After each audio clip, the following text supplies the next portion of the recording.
Assalomu alaykum, yaxshimisiz? Bola rivojlangan joyida o'z-o'zidan tushib qolishiga nima sabab bo'ladi? Iltimos, shu haqida ham post yozing debdilar. Birinchi sababi bu qon quyuqligi, ya'ni AQSh yoki trombofiliya sabab bo'lishi mumkin. Ikkinchisi bu immunologik besplodiyya deymiz, ya'ni immunologik yo erida martesi baland bo'lishi yoki ayolimizdagi immunologik holatlar ham sabab bo'ladi.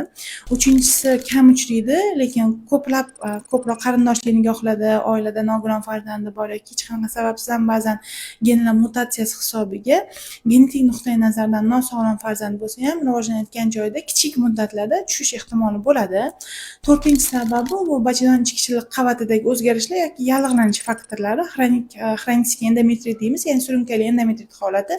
Beshinchisi bu adenomioz holati. Aynan adenomioz holati bo'lganda oxirgi ESHRE 2026-yil ma'lumotlar shuni ko'rsatdiki, 5 baravar miqdorda homila tushishiga sabab bo'lishi mumkin.